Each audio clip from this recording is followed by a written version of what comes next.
वराह पुराण में वराह अवतार, भूमिका और महिमा। भगवान विष्णु का वराह अवतार हिंदू धर्म में एक अत्यंत महत्वपूर्ण स्थान रखता है। यह अवतार भगवान विष्णु द्वारा पृथ्वी को राक्षस हिरण्याक्ष के आतंक से मुक्त करने और संसार को धर्म का मार्ग दिखाने के लिए लिया गया था। वराह अवतार न केवल पौराणिक कथा के रूप में महत्वपूर्ण है, बल्कि इसमें गहरी दार्शनिक और आध्यात्मिक शिक्षाएं भी छिपी हैं।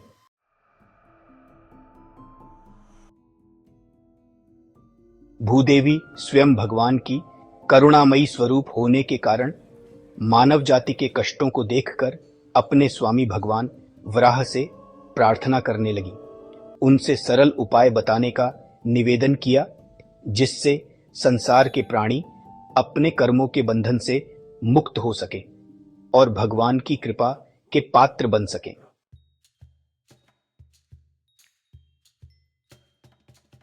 इस अपील पर भगवान वराह ने अपनी दयालुता का परिचय देते हुए वराहचरम श्लोक का उपदेश दिया।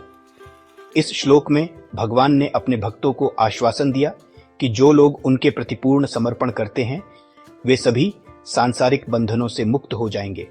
वराहचरम श्लोक एक विशेष शास्त्रीय उपदेश है जो भगवान वराह द्वारा दिया गया है। जो भी प्राणी यदि भगवान के चरणों में पूरी निष्ठा और समर्पण के साथ आता है, उन सभी के पापों को क्षमा कर मोक्ष प्रदान करेंगे। इसके लिए किसी भी विशेष कर्मकांड या कठिन तप की आवश्यकता नहीं है। केवल भगवान में पूर्ण विश्वास और समर्पण ही पर्याप्त है। भगवान ने यह भी कहा कि जब कोई उनकी शरण में आता है तो वह स्वयं उसकी रक्षा करने के लिए वचनबद्ध होते हैं।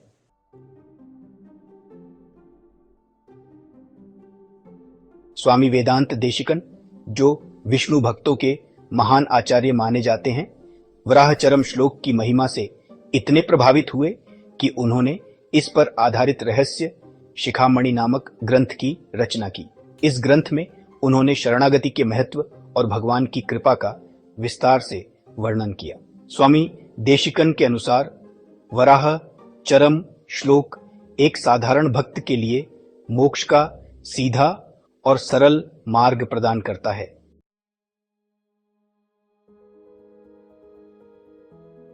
भगवान वराह का उल्लेख वेदों, पुराणों और दिव्य प्रबंध में मिलता है। यजुर्वेद और ऋग्वेद में वराह अवतार का उल्लेख है, जहां भगवान को पृथ्वी को समुद्र से उठाने वाले के रूप में वर्णित किया गया है। वराह पुराण में इस अवतार का विस्तृत वर्णन है। अन्य पुराण जैसे भागवत पुराण, विष्णु पुराण और पद्म पुराण में भी वराह अवतार का उल्लेख है। श्री वैष्णव परंपरा के दिव्य प्रबंधों में विशेष रूप से आंडाल की थिरुप्पावै और अन्य आलवारों की रचनाओं में वराह अवतार की महिमा गाई गई है। इसमें भगवान की दया, करुणा और उनकी शरणागत भक्तों के प्रति प्रतिबद्धता को उजागर किया गया है।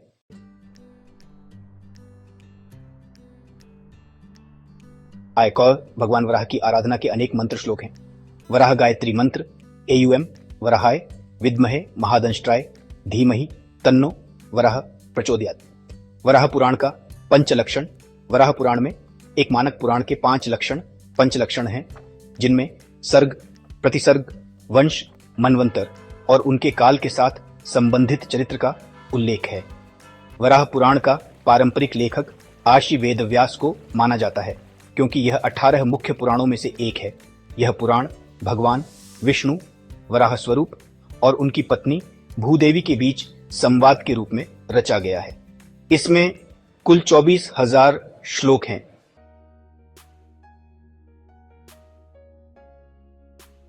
भूदेवी, जो सर्वज्ञ हैं, अपने बच्चों जीवात्माओं के कल्याण के लिए भगवान से प्रश्न पूछती हैं, जिससे वराहचरम श्लोक की रचना होती है। भूदेवी की भगवान से प्रार्थना। वराह पुराण 114 अहम शिष्या च दासी च भक्तः च त्वयि माधव। भूदेवी कहती हैं, हे प्रभु, मैं आपकी शिष्या, दासी और आपकी प्रति अत्यंत भक्ति रखने वाली हूं।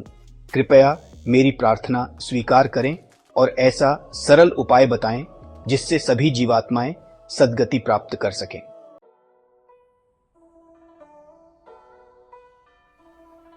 कुरम वराह स्वामी ने 2 श्लोक का उपदेश दिया। जो उत्तर और पूर्व हिस्से कहे जाते हैं। भगवान वराह के पवित्र मुख से प्रस्फुट होने वाले 2 श्लोक वैदिक विचारों का केंद्र बिंदु है। इनके विस्तृत स्पष्टीकरण किया स्वामी वेदांत देशिकन ने अपने रहस्य शिखामणि में। यह पुस्तक वराह अवतार, चरम श्लोक और दिव्य प्रबंधम में कई संदर्भ दर्ज करती है। गौड़ीय वैष्णव संप्रदाय में स्वामी देशिकन इन श्लोकों के शब्दशः अनुवाद कर उसे प्रमाणिक पुस्तक का एक विर्वद्ध रूपांतरित करते हैं।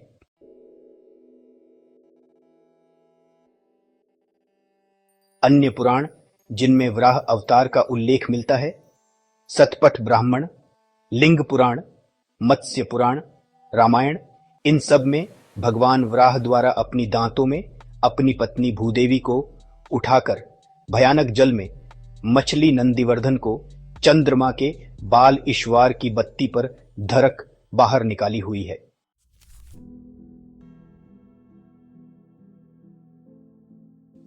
वराह अवतार का सबसे स्पष्ट वर्णन श्रीमद् भागवत 3:13 में मिलता है और इसका व्याख्यान नारायण भट्टाद्रि के श्रीमद् नारायणीयम दशकम 11, 12 और 13 में किया गया है। उन्होंने भाग्यवान को यज्ञ वराह मूर्ति के रूप में प्रस्तुत किया है। यह संपूर्ण वर्णन उस आधार पर आधारित है जिसपे श्रीमद् भागवत 3:13 से 44 में बताया गया है कि भाग्यवान ने यज्ञ पात्र और सामग्री को अपने अंगों के रूप में देखा।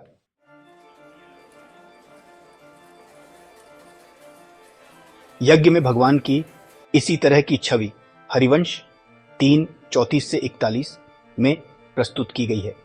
यह दीर्घ स्तुति इस प्रकार प्रारंभ होती है। वेद उनके चरण हैं, बलिस्तंभ उनके दांत हैं, अर्पण उनके हाथ हैं और अंत में यज्ञ कुंड उनका मुख है। अग्नि उनकी जीभ है और पवित्र कुशाघास उनके केश हैं। उपनिषदों की सबसे गुप्त शिक्षाएं उनका आसन है। उनके शरीर का प्रत्येक अंग यज्ञ से जुड़ा हुआ है।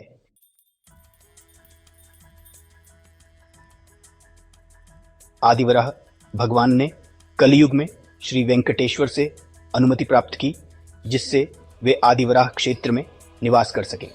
वे वेंकटाचल पर्वत की चोटी पर स्वामी पुष्करणी के तट पर स्थित हैं।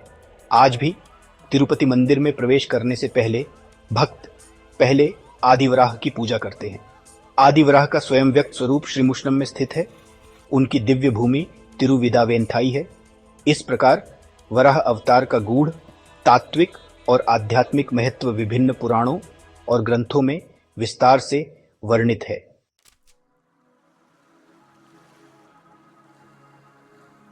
तैत्तिरीय अरण्यकम, तैत्तिरीय संहिता और तैत्तिरीय ब्राह्मण के साथ साथ शतपथ ब्राह्मण इस अवतार को नमस्कार करते हैं। 5वां वेद महाभारतम 2 बिंदु 4-5, 3 बिंदु 1-4-4 बिंदु 1 से 29, 12 बिंदु 208। विष्णु धर्मोत्तर पुराण 1 बिंदु 3 बिंदु 1 से 12। पद्म पुराण 6 बिंदु 264। वायु पुराण अध्याय 6। अग्नि पुराण अध्याय 4। ब्रह्म पुराण अध्याय 213। लिंग पुराण भाग 1 अध्याय 94। कूर्म पुराण 1 बिंदु 6 और विष्णु पुराण 1 बिंदु 4 बिंदु 26, 45 से 50 भी वराहावतारम को नमस्कार करते हैं।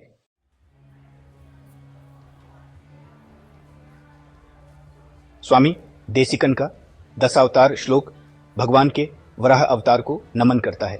यह भगवान का एक मार्मिक चित्रण है जिसमें वे अपनी पत्नी को अपने विशाल दांत पर मजबूती से थामे हुए समुद्र से बाहर निकलते हैं। किदंदिरुंधु निन्रालांधु केजलायक कैज पुक्कु इदंदहिदुम थन्नुएल कराक्कुम उमिजुम थदम पेरुंधोल अर्थाजुम पारेन्नुम मदंधाय माल सेकिनरा माल अरकानपारे। यह भाग जहाज में प्रवेश करने के लिए भगवान के जल बाढ़ में अपने दांत पर अपनी पत्नी को लेकर और फिर से मिलने पर अपने विस्तीर्ण कंधों में लेकर उसे बाहों में ले लेने के बारे में है। नानरिल येज मन्नुम थानत्वे पिन्नुम नानरिल येज मलाई तानत्वे पिन्नम नानरिल येज कदल थानत्वे अप्पन ओनरी इदंदु ये इरिल कोंडा नाले। सप्त पर्वतों और सप्त द्वीपों को विस्थापित किए बिना भूमि देवी को अपने दांत पर उठाने वाले भगवान के अद्भुत चरणों को यहाँ प्रणाम किया जाता है। स्वामी देशिकन अपने विस्तृत भाष्य को एक भावपूर्ण प्रार्थना के साथ समाप्त करते हैं। काले प्राप्ते कर्ण विलायत काष्ठा पाषाण कल्पना नाथ पोत्रिनायतु कृपाया नाथित स्वम पदम न।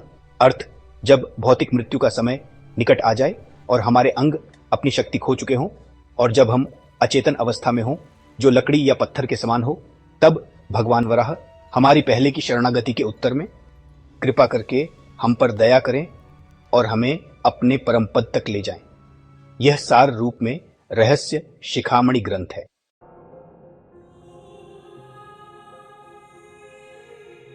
कथा का आरंभ सृष्टि के प्रारंभ में ब्रह्मा जी ने विश्व की रचना भूमि को जल से ऊपर स्थापित किया ताकि क्रमशः जीव जंतुओं, वनस्पतियों और मानव जाति का विकास हो। किंतु कालांतर में एक असुर हिरण्याक्ष नामक उत्पन्न हुआ। वह असुर हिरण्यकशिपु का भाई था, जिसने अपने तप से ब्रह्मा जी से वरदान प्राप्त किया था। इस वरदान से उसे अद्भुत शक्ति और अजेयता प्राप्त हो गई थी। हिरण्याक्ष का अहंकार बढ़ गया और उसने देवताओं, ऋषियों और पृथ्वी पर निवास करने वाले जीवों को त्रस्त करना शुरू कर दिया। उसने पृथ्वी को समुद्र में डुबो दिया। इससे सभी जीव जंतु संकट में पड़ गए और समस्त लोकों में हाहाकार मच गया। जब हिरण्यकश्यप के अत्याचार से संपूर्ण सृष्टि संकट में पड़ी, तब सभी देवगण भगवान विष्णु की शरण में गए। देवताओं ने प्रार्थना की कि वे सृष्टि की रक्षा के लिए अवतरित हों।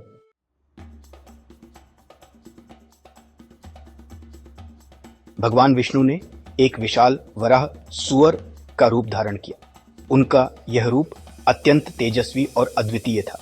उनका आकार इतना विशाल था कि उन्होंने स्वर्ग और पृथ्वी को अपने विशाल शरीर से आच्छादित कर लिया। वराह का स्वरूप कुछ इस प्रकार है। उनकी लाल चमकती हुई आंखें सूर्य के समान थीं। उनकी दाढ़ें पर्वतों की तरह कठोर थीं।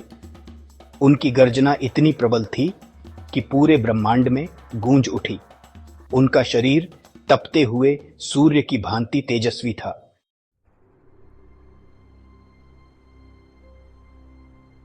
अंतरिक्ष में अपना नया स्थान तय करते हुए भूदेवी भगवान विष्णु को वराह की तरह देखा देखकर हिरण्यकश्यप ने भी उन्हें फिर चुनौती दी। हिरण्याक्ष ने कहा, हे विष्णु, तुमने मेरा अहित करने का साहस कैसे किया? यह पृथ्वी अब मेरी और मैं इसे किसी को नहीं लेने दूंगा। भगवान वराह शांत स्वर में बोले, हिरण्याक्ष, पृथ्वी पर किसी का अधिकार नहीं है। यह भगवान की कृति है और यह सबके लिए है। तुम्हारे अत्याचार अब समाप्त होने वाले हैं।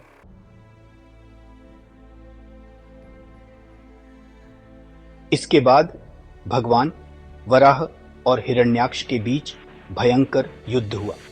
दोनों के बीच यह युद्ध हजारों वर्षों तक चला।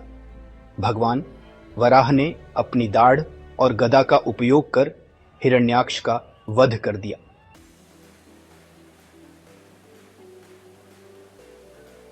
हिरण्याक्ष के वध के बाद पृथ्वी को अपनी विशाल दाढ़ों पर उठाकर समुद्र से बाहर निकालकर भगवान वराह ने सृष्टि के संतुलन को पुनः स्थापित किया। भगवान वराह ने पृथ्वी को आकाश में स्थापित किया और इसे अपने स्थान पर स्थिर कर दिया।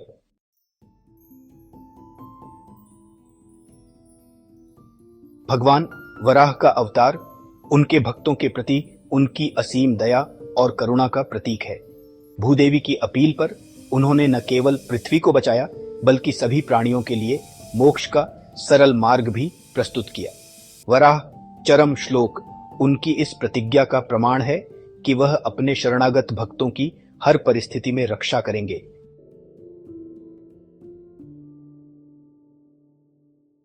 इस अवतार की महिमा और उपदेश हमें सिखाते हैं कि भगवान का सच्चा भक्त वही है जो उनकी शरण में आकर अपने अहंकार और पापों का त्याग करता है। वराह पुराण और इससे जुड़े अन्य ग्रंथ हमें यह प्रेरणा देते हैं कि भगवान विष्णु की कृपा पाने के लिए भक्ति, समर्पण और धर्म के मार्ग पर चलना ही सबसे श्रेष्ठ उपाय है।